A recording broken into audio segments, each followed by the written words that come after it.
Grab your pre-workout and turn up that volume. It is time for a new episode of the Powerlifter's Den with your host, Cam Smith. Hello, everybody. Welcome back to another episode of the Powerlifter's Den. I'm your host, Cam Smith, and today I wanted to bring on one of the strongest female conventional pullers of all time. Jen, why don't you introduce yourself?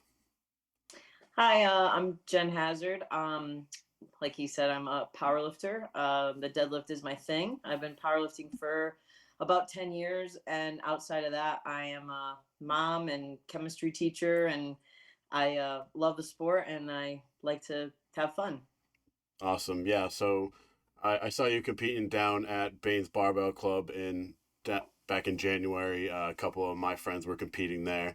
And I just remember I was like, who is this lady just squatting and deadlifting these crazy numbers? And then I looked online and I was like, oh, wow, she actually is like a very, very impressive lifter. So I guess kind of going back to like the early days of like when you kind of decided you want to get into powerlifting, kind of what were some of your inspirations or what was like your drive to compete?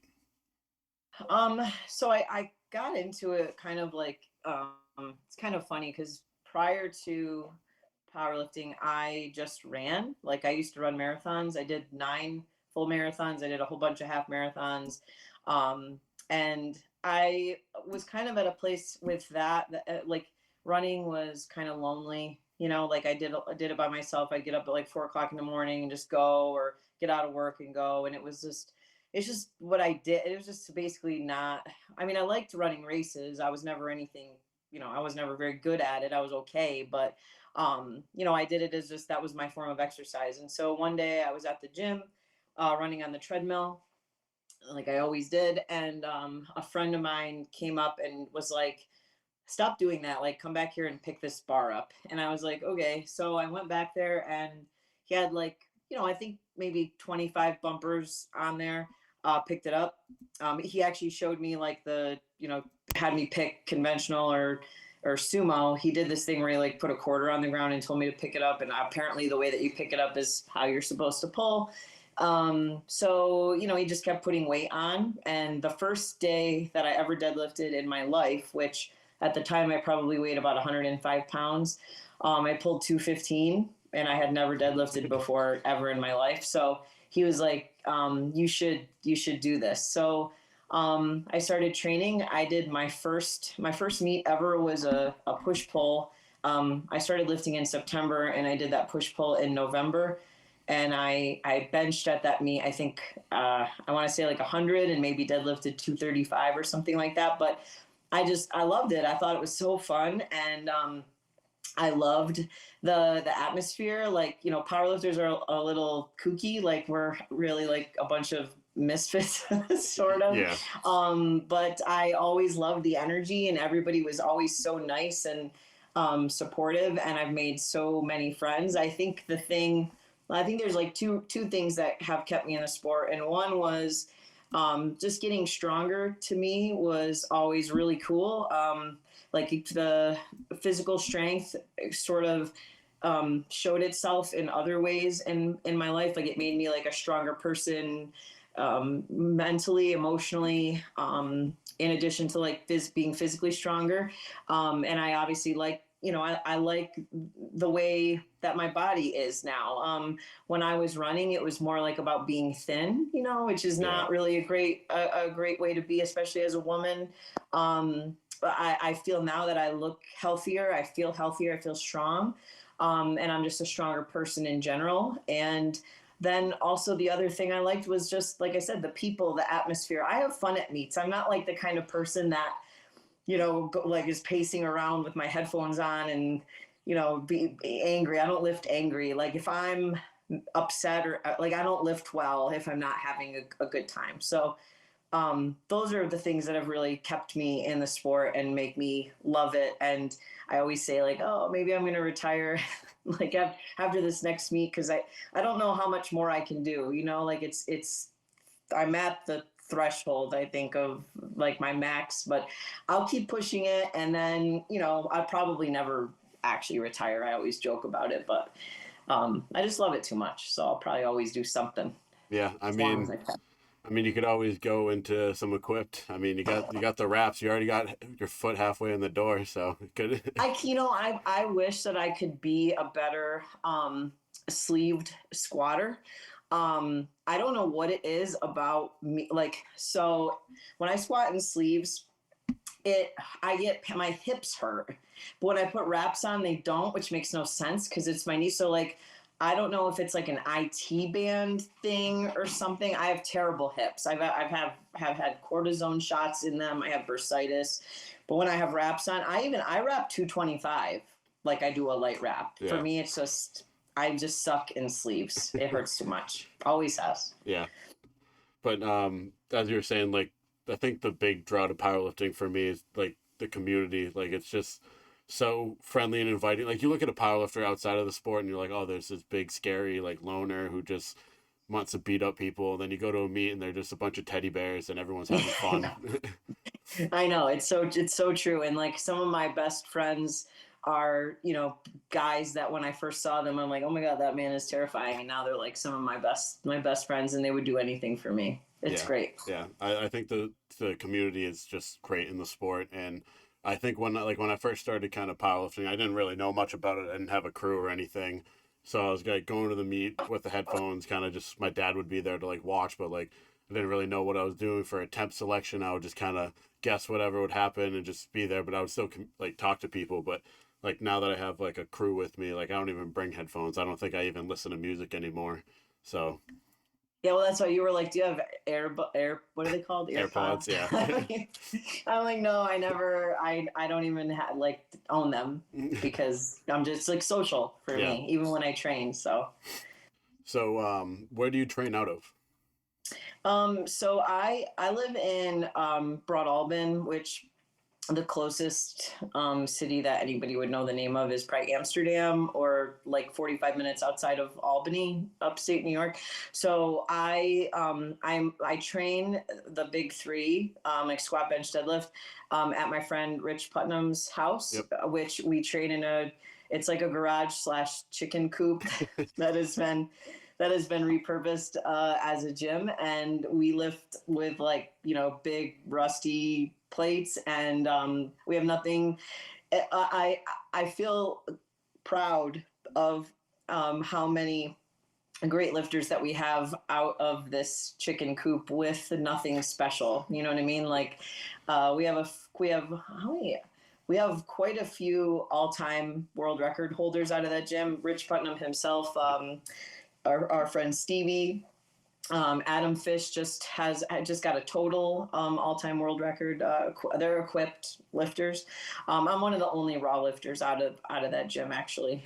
So when you say equipped, believe me, they'd love to see me in equipment too. But I'm not there yet. I have put a suit on a couple times. Oh, it's like brutal. I don't know if I could do it. But anyways, so I train out of there like 3 days a week, 2 to 3 days a week, depending on like what's going on with my son. And then my other rest of my training, like my accessories and stuff, it's just like a semi commercial gym in Amsterdam. It's called Mule Fitness. It's Mhm. a company, Sticker Mule owns it. That's cool. Yeah, I mean, I've heard of Rich before. I mean, I know he's pretty much known for like a really good bench, right? If I'm Yep. Yeah. Yep. So, He's got to, I mean, if he, I wish that he would go full power because it's like every once in a while he'll get up and squat with us. And like, he doesn't even come over until there's like 500 on the bar and he just does like his, but he has a hard time deadlifting. Like he has a hard time like getting down to the bar, but his squat and his obviously his bench is ridiculous, yeah. but he's a hell of a squatter too, for sure. Yeah, and I think it's kind of fun being in like that little crew and just like you said, train out of like a chicken coop. Like, I mean, it gets you kind of to the point where it's like you kind of have to rely on these people, and you're not surrounded by. There's no outside distractions. Like you can actually like put in work and not have to worry about some idiot in a commercial gym like getting in your way, or like there's just not enough plates there, things like that. So it's nice training Oh with the yeah, crew. the commercial gym I think has exactly 8 like metal plates. The rest of them are like these rubber hex plates. They're terrible. But one thing I do kind of like at the commercial gym, it's very cute. There's like a lot of like high school age to like early college age. There's like this gang of like boys that are there, and every once in a while one of them will like come up to me and like ask me like for help, or like or like a could you look at my deadlift. So I have my little this group of, like I said, these kids that I like always am helping them with their deadlift. And I love, my favorite thing about that, because I'm a teacher, so, and a mom, like, so this is, of course I like doing this, like helping them, but it's so fun to see their lifts get better. Like, so for me, you know, coaching is probably somewhere down the line, although I would be more likely to do like in-person coaching. I don't know if I would do very well with the whole online thing, but like in person to like fix people's like their form and stuff like that. So a couple of those kids actually did a meet that my team threw, like just a local meet. And they all competed for the first time and they did really well. And that is just really cool to see that. I love it. That's awesome. I guess so. Speaking of coaching, do you have a coach of your own, or you kind of just go along with your crew? So I do have a coach now for the first time in my whole powerlifting career. I work with Joe Sullivan. Okay. So I started working with him in like the end of August, and that was to get ready to go to the Ghost Clash, which I'm 6 weeks out. Uh, I'm like, I'm nervous about it just because it's so big. Yeah. It's this big meet, you know. So I'm pro meet, right? Yeah. So I reached out to him because you know, like I said a little while ago, like I don't know how much further I can go, and obviously I've exhausted my own knowledge, so it was like a good time to reach out to somebody who knows more than I do. And you know, he's like in with that caliber of lifter that's going to be at a pro meet. He's done pro meets before, so I go to meets by myself all the time. I always have since I started powerlifting. I had a couple of people with me at Baines, but that's, like I said, I've gone to powerlifting meets by myself before and just had whoever hand to me and stuff like that. So Joe's been great. He has helped my squat significantly. Like, that has always been the lift that's given me the most trouble. I had a really bad injury squatting in 2020. So he's really helped my squat a lot, as much as he can, obviously, like through, I mean, he lives in Las Vegas, so it's not like he can see me in person and fix stuff. But the videos that he sends me, he is very involved, like more than I expected him to be. Like, and you know, if I ask him anything, and I don't bother him very much because like I don't want to be that person, but like if I text him, like he responds as soon as he can. He does watch videos and he'll send me videos back to correct things and stuff. So I've had a really good experience with him. But he's the first coach that I've ever worked with for an extended period of time. Like, I used to train. Where are you from? So I'm from South Shore, Mass, but so I train out of Mass Iron in Hanson, Mass, and then I go up to Worcester, Mass at Evolve on Okay. Sundays. So the meet I was at Baines, we were with the Evolve crew. So Okay. yeah, So if you drive, like, do you know Syracuse? yeah, a little Yeah. bit. So I used to train on Mondays. I would drive all the way out there and train with Rita West. And so she would help me like with my squats. So like I've been like coached like a little bit Yeah, in person by different people, but as far as having like a coach, Joe would be like the first one that I've had consistently.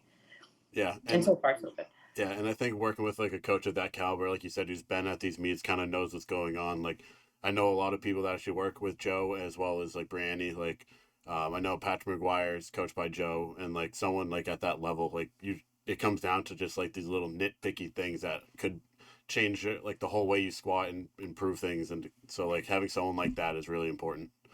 For sure. And I do think though, like it's we're at a place where it's like everybody is a coach now, and I think that you've got like newer lifters. I don't want to say younger lifters necessarily, but you've got like everybody has a coach. So there's this younger guy that lifts at the commercial gym that I go to, and I saw him doing something like really strange one day, and like this, it was this weird bench movement. It was like with a not a bamboo bar. It was like with a piece of PVC pipe, and I just asked him about it, And he was like, oh, something. And I had shoulder surgery last year. And I'm like, why? And I'm thinking to myself, like, why? Like, it just looked dangerous what he was doing.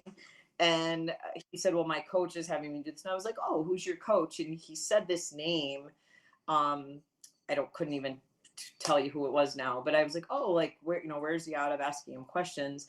And this was like a person that had only done, I think he had done 2 meets. He was like 25 years old. Not that age, because believe me, there are some strong MFers that are young for sure. But it just seems like it's more and more frequent that like you see a person likes to lift, they do a meet or two, and then they're like have coaching in their in their bio, and that's why like I say like, oh, maybe someday I would be a coach. Like to me, like I'm not even good enough to be a coach. Like I'm just a person that lifts. I feel like I would have a lot more work to do to become knowledgeable enough to like consider myself a coach. Yeah, and I agree. I mean, there's different levels to it.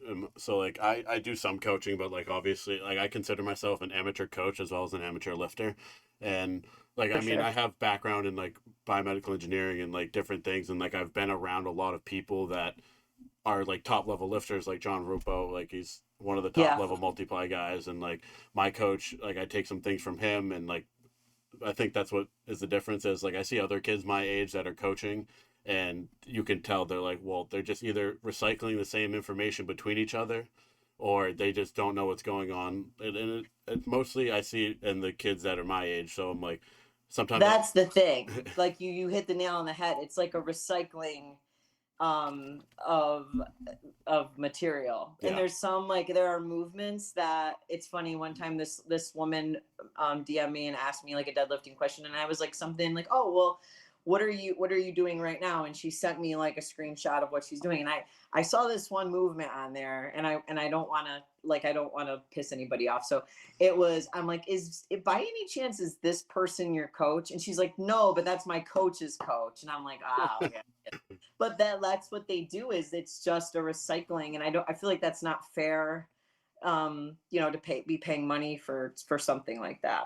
yeah, and like I said, like I kind of still have my own methods, but like being able to pull things that you think can work for a client is different than just taking something from someone because it works for you. Like you have to still be able to learn the person enough, and I think that's the difference between a cookie cutter coach and someone who actually cares Exactly. about what they're doing. So Exactly. 100%. yeah. So you mentioned you're competing at the Ghost Clash. What's that? I think the third one they're doing, the Ghost Clash 3. Yeah. Yeah. Yep. Ghost Clash 3. Yep. Yeah, so I'm excited to see that meet.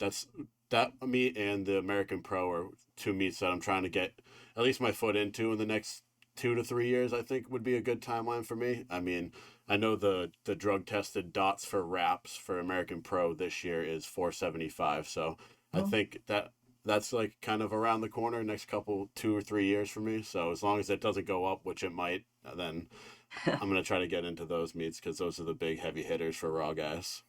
You'll get it. You'll get it. Thank you. I actually think I'm toying with the idea. I'm probably going to do the American Pro in November. I wanted to just give it. I wanted to survive Ghost Clash, and like that's all I need is to spend the money for the pro, and then I go down there and something crazy happens. And because I don't know if you knew this, but I did get injured at Baines. I had 2 injuries Oh at wow. Baines. Yeah, I tore my adductor muscle in my right leg on my second squat. You can actually see it in the video. Like as I go down, you see my leg go like this. So that's why I only took 2 squats, and it's freaking sucked too, because I was like, I opened with 375 and it flew. Yeah. I'm definitely going to take at least 425 today. And then on my 400, that happened, and and on my bench, I had no leg drive. So I missed my second bench. I have no idea how I came back and got it on my third. I fought it way too long on that miss. And then I dislocated my collarbone on my second deadlift. Oh my god. Yeah. So that's why I'm okay. Doing like physical therapy type things and everything. My leg is good. My collarbone is about 95%, I would say. I had it jammed back in, which was unpleasant. Yep. But it's good. And so like that's why for Ghost Clash I'm like, oh, like I just want to make sure like my collarbone doesn't come like flying out of my body before I sign up for the pro, you know. Yeah. Wait, did you scratch your third attempt, or did you still go for one? So they were like, could you just take an all-time world record attempt so we Yeah. can like say that you're taking one? And I was like, I knew I was hurt. I mean, so I locked out 500 on my second, Yep. and at the top, my shoulder just went like something in there.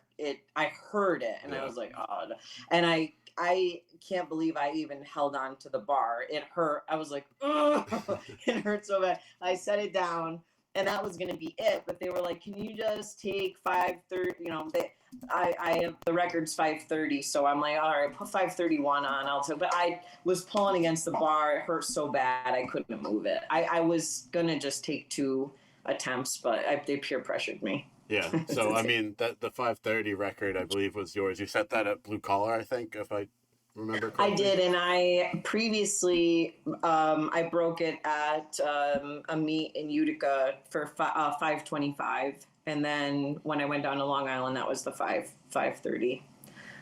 Yeah. So is there anyone that's like out there that's like anywhere close to what breaking the record? Or are you just gonna keep chipping away your own for the next couple years? So I don't really know. I don't see. I'm not good. I don't know. I'm not good at like knowing who's doing what unless they're like my friend. So like, there's a 132 girl, Brittany Bowles, that I'm like pretty good friends with.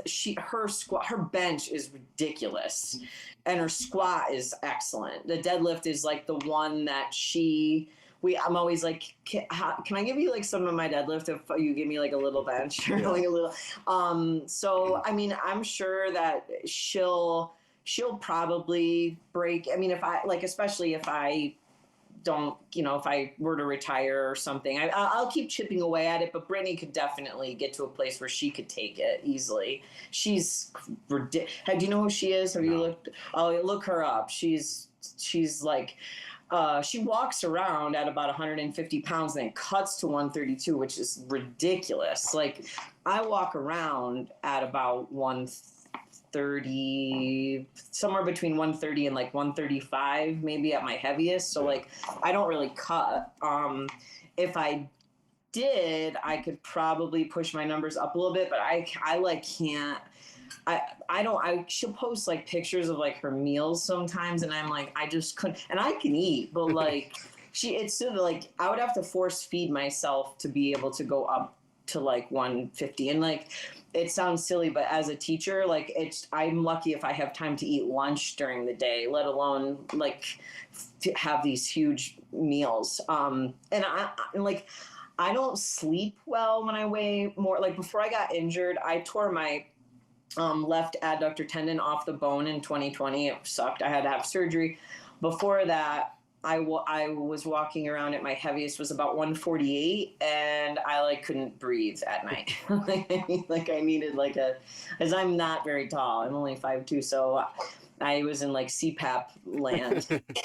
So I'm much more comfortable at this body weight. Obviously, I'm going to sacrifice some strength being smaller, but it gives me good dots. So like when I did the 530, I weighed in at 126, which was too light, but I still had a good day. So yeah, I mean, I was saying this, actually, we were talking about this today, that like one of the hardest parts of powerlifting is eating.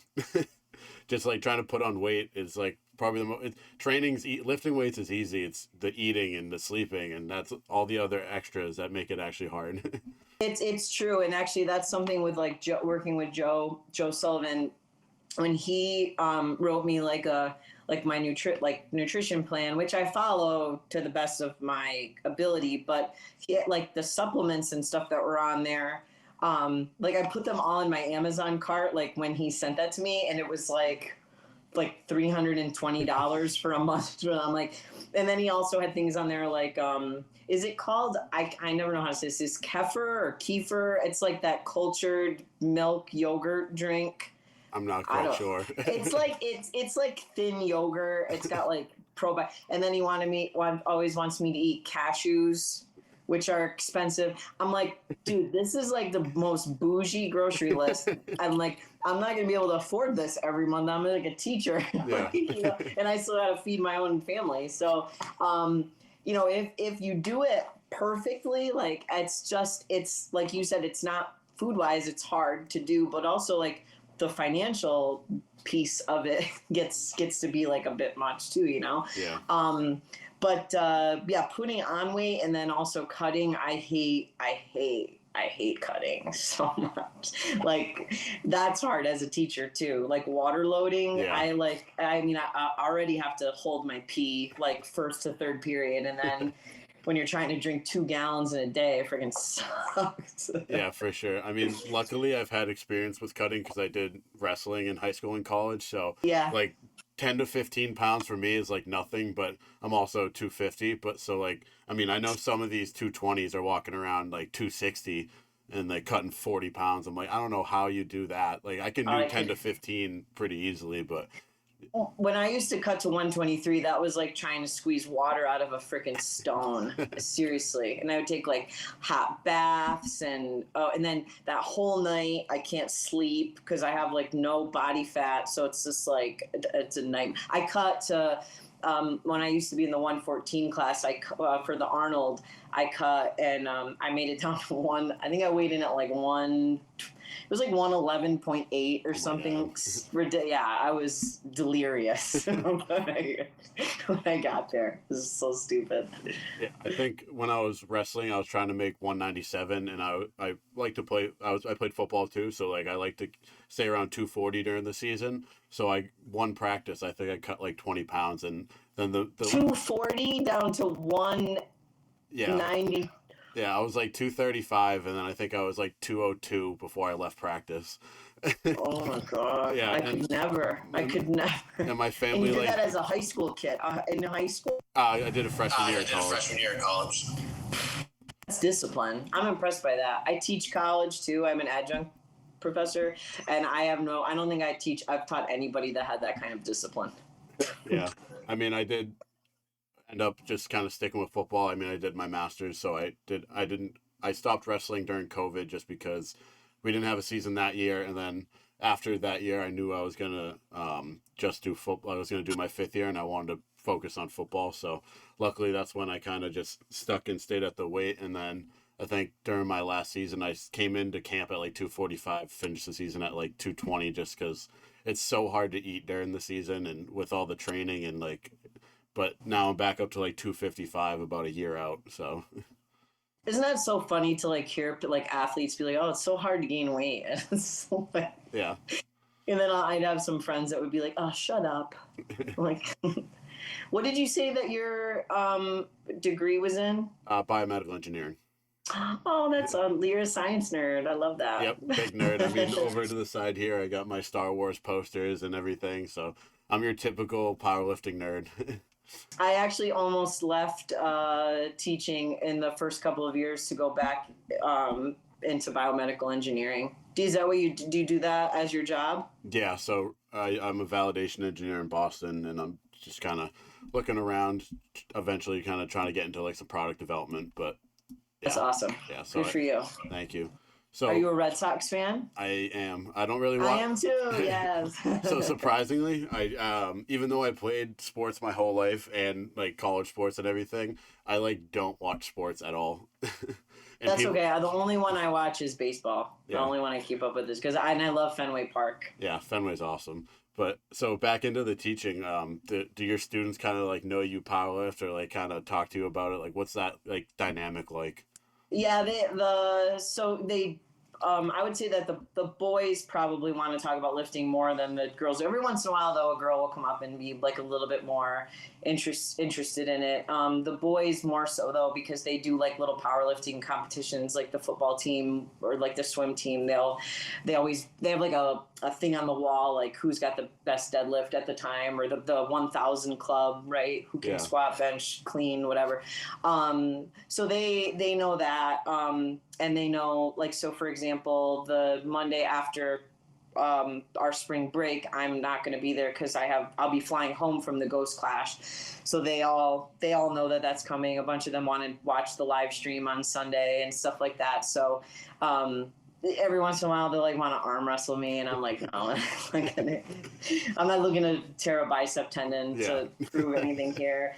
Sometimes the Marines will come to school in the lunchroom and they'll bring the pull-up bar, and I'll get called down there to like do pull-ups, things like that. But they're cute, they're supportive, and they do want to talk about lifting a lot of times. They'll come tell me when they hit a new bench PR, stuff like that. It's cute. Yeah, that's awesome. I mean, I didn't really get into lifting until like junior year of high school, but it would have definitely been cool to have like, yeah, my teacher can out pull me, and I'm like twice the size of her, so it's definitely funny. And so kind of with the Ghost Clash, is this like your first, I guess, one of these like bigger meets like this, or have you done one before? Yeah, so like I've done the Arnold before. The part of the reason why I'm gonna be doing the Ghost Clash is sort of so like after my meet last April, the one that was at Blue Collar,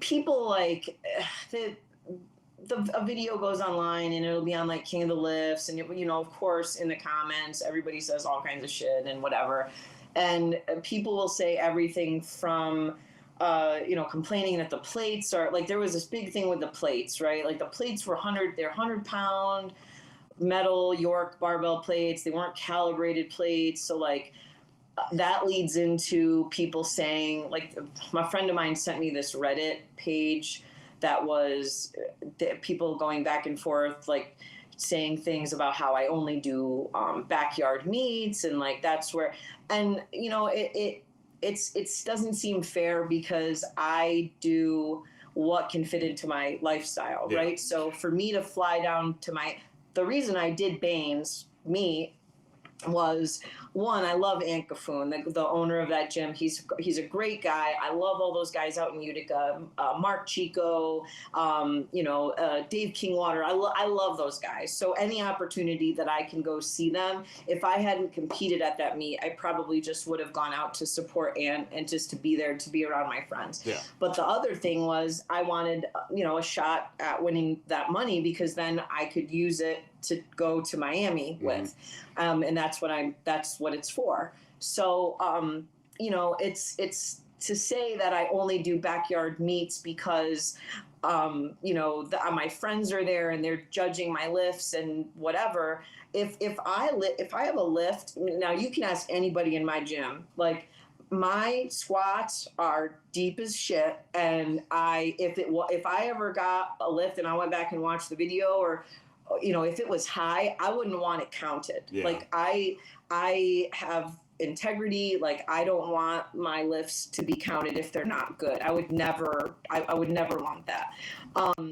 I do the meets that I do because they fit into my lifestyle. I'm a single mom. I'm a teacher. I work multiple jobs. And if I'm going to spend money to go to Florida, typically what I'm going to do is take my son on a vacation. Like I can't just jet set anywhere I want. Like you look at the top 20, however many lifters on Open Powerlifting, you go on there and tell me how many of them have kids. Yeah. There's not many. There's not many. And it's so if they have the luxury to just go wherever, anytime. And I don't have that luxury. So like part of why I like powerlifting too is because it's accessible to me. I feel lucky that there's powerlifting in Utica and in Syracuse that I can compete, or Long Island. You know what I mean? Like I don't have to fly anywhere. Yeah. I could stay, I could drive out the day of. I don't need to get a hotel room. It was never about, like I'm a big fish in a little pond and I'll just go whatever. There's actually lots of meets that I don't do because, and I don't mean this to sound like a dick, but I want somebody else to shine or to win, or so I'll go, and people say, how come you're not competing? And I'm like, I just want to come watch. Yeah. Which is true, but like I don't need to go around and just win everything. Like so I think it's time. I think it is time for me to do a pro meet. Like my dots is there. It'll be good to. I just want to go and not bomb. Yeah. Like if I'm not on the podium, I'm all good with that. Like I want to go get on a stage, get a respectable total. And I'll be happy with that. Like, and if it's the only one I ever do, that's okay. Probably won't be. Like I said, I'm already eyeing the pro. Yeah. And I don't know, like what my collarbone is going to do at the Ghost, right? So I do want to take a shot at like 545, 550. But that might be at the pro in November. It might not be in Miami. I'm going to try. I'm going to see what happens. I'm not going to count myself out, but yeah, so this meet means a lot to me for all those reasons. You know, I think it is time. It's not easy for me to do that, Yeah. but it'll be nice to do it so that people can see, like, I'm not just trying to take advantage of local smaller powerlifting meets, if that makes sense. Yeah, and another thing that's been coming up too is just like the influence of social media on powerlifting. Like, obviously it's great for the sport because it gives it light in a sport that's very niche, but there's also just so many people on the internet that just love to talk shit and have embarrassing totals. They probably half of them don't even probably know what a barbell is or a calibrated plate, and they're just making up this shit and saying, "Oh, it's a backyard meet" and all this bullshit. But you don't see them at the local meets, or you don't see the saying this to anyone's face who actually knows what they're doing. So. Oh yeah, and like that, you know, you could say whatever you want about the 100-pound plates that were on Long Island, but my first all-time record, there was on calibrated Rogue plates. It was a clean lift from start to finish. I set it down, and then there's even people in the comments that are like, "Oh, well, they're pound plates." So it's like 525 is 520. Like, you need science if you don't know. If like a kilogram and a pound, it's the same amount of mass. It's just a different unit, like Fahrenheit and Celsius. It's like these people are so stupid, I swear. And then like one person was even, a couple people were even saying something about how the platform, because it was made of plywood, it's like always got to be something with these people. Yeah. You know what I mean? Anything to take away from somebody who's doing better than them. It would seem. For sure. But that lift was perfect. It was on calibrated plates, and there's nobody can take that first one away from me. Yeah, that's funny that you say that someone was talking about like 100-pound plates. Like, I think that's the first I've heard of that. Like, as if hundreds of meets throughout the country don't use these types of plates. Like, if it's in the rule books and that's what the gym has for equipment, like that's what's going to be used. You shouldn't expect a smaller gym to have to spend ridiculous thousands amounts of dollars on plates just to appease someone on the internet. Like. Right, and it's not like the lifters like, "Oh, we went there. Oh, let's go to this meet because they have 100-pound plates that maybe weigh a half of an ounce less than a calibrated plate." Like, you go because you want to support the gym. Like, it's convenient with your schedule. It's convenient to where you live. Like, there's all kinds of reasons, and it's just these like weak freaking people. You don't hear all-time world record holders talking shit about things like this. Yeah. You know what I mean? It's always these like little insidious freaking nobodies that are talking shit in the comments. Always. And I remember, like, even if, like, obviously, like, lifts are good, world records are good. Sometimes they're questionable, but especially with equipped, I don't know if you know who Chris Delafave is, but yep. Yeah, he was talking about it. Like, everyone, even raw, like, everyone gets a gift here and there. Like, you can't, even if you compete and you have a world record, like, you can't just talk shit, because there's definitely been a point in your powerlifting career where you've gotten a gift for something that maybe was a little bit questionable, but like, you just got to accept the judging as it is. Like, sometimes it's good, sometimes it's bad, and it doesn't matter to the federation. At the end of the day, you're still going to be on open powerlifting. So I remember when I first was going after an all-time world record, and I had been injured. I pulled my first 500 after a few 3.5 months after my injury, and I was eyeing a meet in June because the world record at the time, if I pulled it was either 505 or 510. If I pulled it, then that would be it. And I remember, because again, I don't follow that many power lifters. It's like I'm almost 40. It's like I just I'm not great with social media, whatever. But somebody sent me a video of a girl in my weight class breaking that record right before I did, and she pulled 523. And I was like, "Oh, that sucks." And I remember seeing the lift, and the lift was shitty. Like, it wasn't, there was a little hitching. It was not it was not a clean lift. But you know what? I said I didn't post about it. I didn't complain about it. I was like, you know what? I'm just going to pull 525 and it's going to be the cleanest 525 you've ever seen. That's all I can do. You can't focus on that. Like, what am I going to do? Try to get that taken away from her? Like, no, like you said, everybody sometimes gets a gift. The hype of the meet, whatever it was, like it happens. So it goes on there and you just got to move forward. Yeah, for sure. And I took 525 probably 10 times and I miss it and I miss it over and over. And then the one day I finally got it and it was all the sweeter, you know? Yeah, that's awesome. That's such an impressive lift. I mean, for like, there's people in my weight classes that aren't even pulling that yet. And like, it's just crazy to see that. But so I guess going into your Ghost Clash, maybe what is some, like, obviously you want to stay healthy and kind of build up to the American Pro if you plan on doing that rest of the year, but what are some like other goals you might have for this meet? So I would love to get a dots over 600. That would be that I would feel like that'd be respectable. I felt like I could have at Baines, but I got hurt. Yeah. So that I mean, I feel like I had maybe like a 577 dots at Baines, I think. So if I had been healthier, I think that's a realistic dots for me. So I would love to squat at this meet something over like between 415 and 430 would be nice for squat. I always go into every meet. I'm like, I want to bench at least 2 plates. That's because for me, at a time when I could triple 225 in the gym, my best bench ever is just 240. Like I can't, like my bench at a meet just always is not what it is in the gym. Everybody's got their one that's an asshole, and it's my bench at a meet. So I want to bench somewhere between 225 and 235, and I'd love to take 545 for a ride. But I got to see what my progression is going to be. Like my opener, am I going to open with my last warm up? Like I got to see how the day is going, but I would like to get I just want a respectable total on that platform and just to have fun, have a good day and not get hurt. That's awesome. So what's the date of it? So I compete on Sunday, which I believe is April 8th, I think is I'm 6 weeks out. Okay. So let me see. No, I lied. April 7th. April 7th. It is Sunday, April 7th.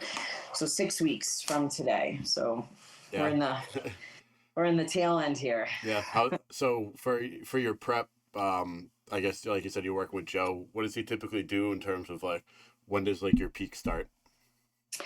I don't know if he hasn't like used that word, but I feel like maybe we're entering into it now because I'm taking a max effort double tomorrow for squat. So looks like when I looked at that's the only thing he has on my training log for the week so far. He always puts my squat in first and lets that like marinate. And then he adds my other things like on Tuesday. So it seems like it's going to start getting real like this week. And I do know that because I'm going out to Ohio, I'm going to try to train. He's going to be out there. So I'm going to try to train with him at least one day out there. And I think he wants to see my bench and my deadlift while we're out there.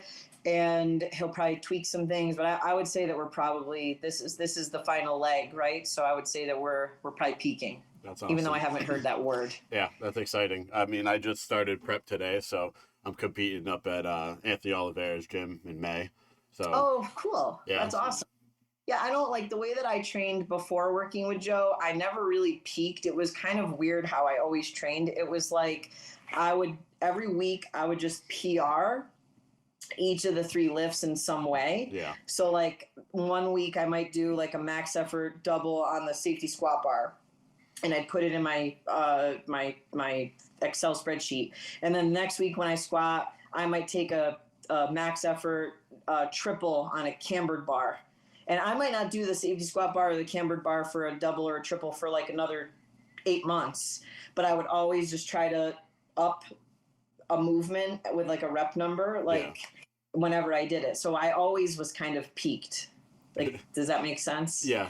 that's kind of similar to what I would do before. So I have Kirby Goodrich as my coach now, and his Oh, I know him. Yeah, yeah, yeah great guy. yeah. So his is more of like a kind of, I don't want to say basic conjugate, but it's more, we have like the max effort and then accessory day, not like a Yep. dynamic effort.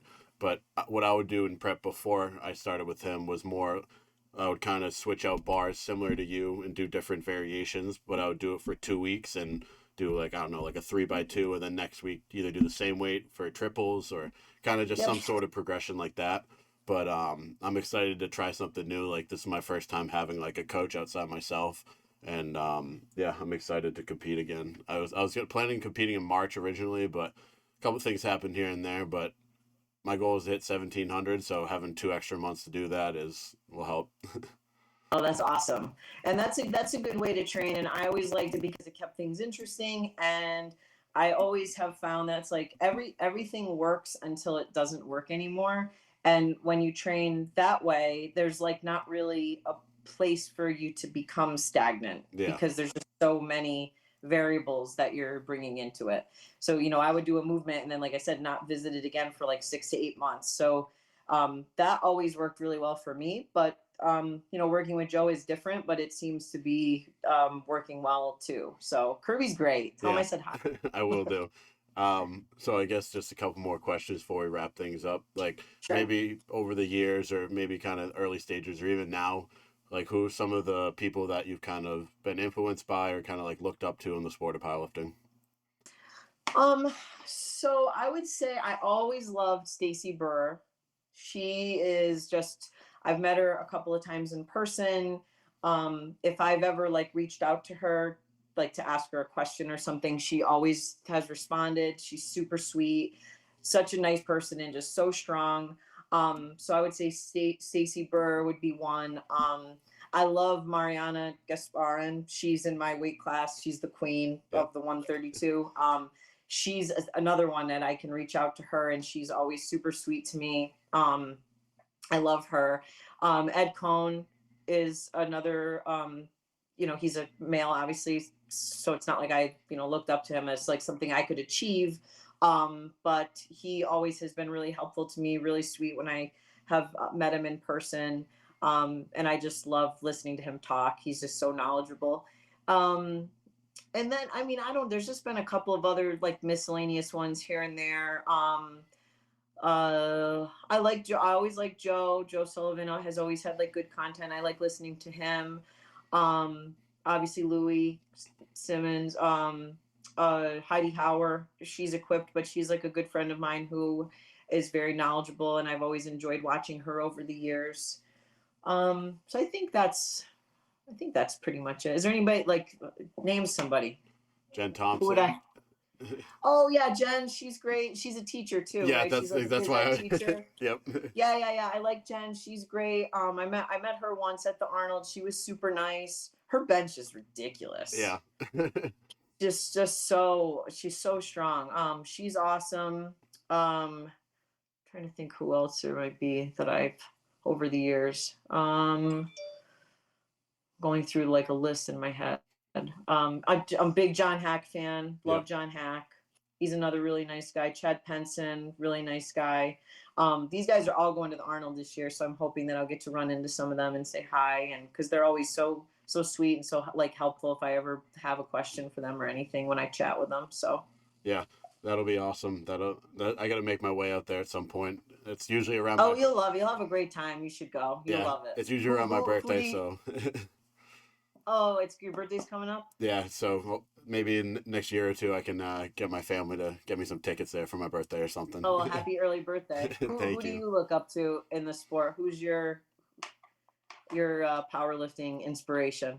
Honestly, so like it's mostly close friends of mine. Like John Rupo obviously has been a huge influence on me. Charlie, who was competing at the meet, like they've just been like great training partners for me.